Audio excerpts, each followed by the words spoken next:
नमस्कार, आप देख रहे हैं न्यू राजस्थान धरा न्यूज। सबसे पहले नोटिफिकेशन के लिए चैनल को सब्सक्राइब अवश्य करें। नमस्कार, मैं लिशा मालवीन और आप देख रहे हैं न्यू राजस्थान धरा न्यूज़। विधानसभा में नियम विरुद्ध आवंटित जिंदल सौ लिमिटेड के खनन पट्टों पर गूंजा मुद्दा। विधायक अशोक कोठारी ने की गहन जांच की मांग। सरकार ने निष्पक्ष जांच का दिया आश्वासन। भीलवाड़ा 24 फरवरी। भीलवाड़ा विधायक अशोक कुमार कोठारी ने राजस्थान विधानसभा में नियम 131 के तहत ध्यानाकर्षण प्रस्ताव प्रस्तुत कर जिंदल सौ लिमिटेड को आवंटित खनन पट्टों में कथित अनियमितताओं का मामला जोरदार ढंग से उठाया। मंत्री द्वारा दिए गए जवाब को अपूर्ण बताते हुए विधायक ने पूरे प्रकरण की पुनः गहन जांच कराने की मांग की। विधायक कोठारी ने सदन में 7 प्रमुख बिंदुओं पर सरकार से जवाब तलब किया। उन्होंने कहा कि वर्ष 2010 में कंपनी को खनन लीज देने में MMDR एक्ट 1957 की धारा 11(5) के प्रावधानों की अनदेखी की गई। भारत सरकार के उक्त धारा के तहत स्वीकृति प्राप्त नहीं किए बिना ही उस समय की तत्कालीन सरकार द्वारा जिंदल को खनिज हेतु लीज आवंटन किया गया।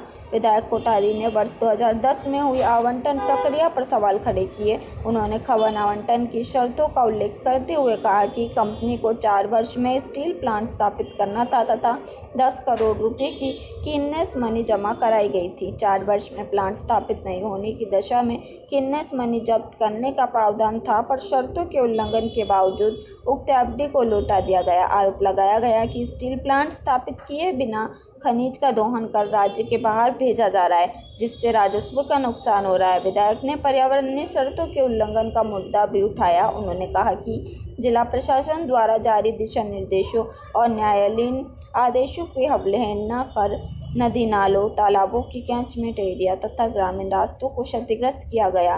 बावजूद इसके लीज निरस्त नहीं की गई और न ही प्रभावी दंडात्मक कार्रवाई हुई। चारागाह भूमि के मामले में कोठारी ने आरोप लगाया कि 631/5 खनन पट्टे में सैकड़ों हेक्टेयर गोचर भूमि बिना वैकल्पिक क्षतिपूर्ति के आवंटित कर दी गई, जबकि संबंधित अधिकारियों ने इसे अनुपयुक्त बताया था। 15 वर्ष बाद भी पशुधन के लिए समुचित क्षतिपूर्ति भूमि उपलब्ध नहीं कराए जाने पर उन्होंने सरकार से जवाब मांगा। इसके अतिरिक्त उन्होंने पूर्व समझौते के तहत भीलवाड़ा शहर के रामधाम क्षेत्र में प्रस्तावित आरओबी निर्माण तथा नगर निगम को देय अनुबंध राशि को CSR मद में दर्शाने के मुद्दे पर भी सरकार से स्पष्ट कार्रवाई की मांग की। स्टील प्लांट स्थापना में 15 वर्ष की देरी पर सवाल उठाते हुए विधायक ने कहा कि बार समय वृद्धि के बावजूद धरातल पर कार्य प्रारंभ नहीं हुआ, जिससे स्थानीय रोजगार और राज्य की अर्थव्यवस्था प्रभावित हो रही है।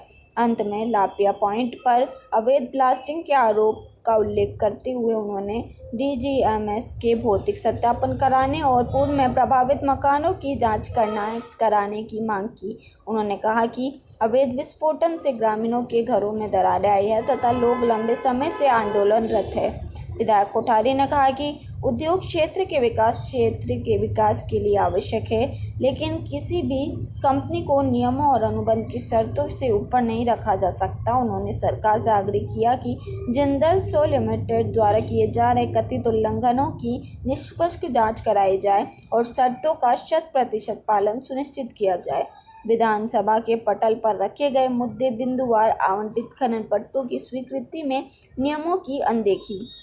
कंपनी को वर्ष 2010 में बिना खान और खनिज विकास और विनियमन अधिनियम 1957 की धारा 11(5) की केंद्र सरकार से स्वीकृति लिए खनन लीज दे दी गई, जबकि पूर्व में अन्य आवेदनों के लंबित होने के बावजूद पहले आओ पहले पाओ नियम लागू नहीं हो सकता था।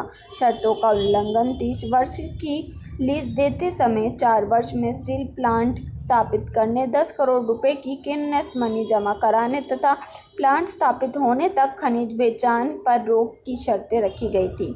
आरोप है कि 15 वर्ष बाद भी स्टील प्लांट नहीं लगा और किन्नेस मनी भी वापस लौटा दी गई।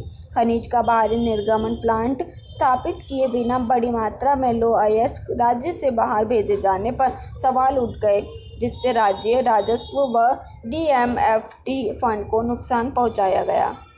पर्यावरणीय व न्यायालयीय आदेशों की अवहेलना, जिला कलेक्टर की शर्तों एवं उच्च न्यायालय के अब्दुल रहमान बनाम सरकार निर्णय के बावजूद नदी नालों, कैचमेंट एरिया व जलमार्ग अवरुद्ध करने के आरोप लगाए गए।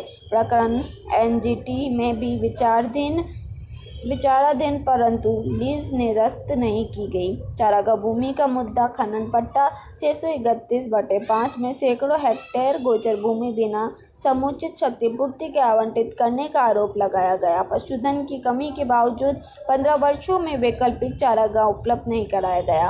रामधाम आरओबी व सीएसआर विवाद पूर्व समझौते के तहत भीलवाड़ा में रामधाम पर आरओबी निर्माण व नगर निगम को देय राशि को सीएसआर मद में दर्शाने के मामले में भी कार्रवाई की मांग की गई।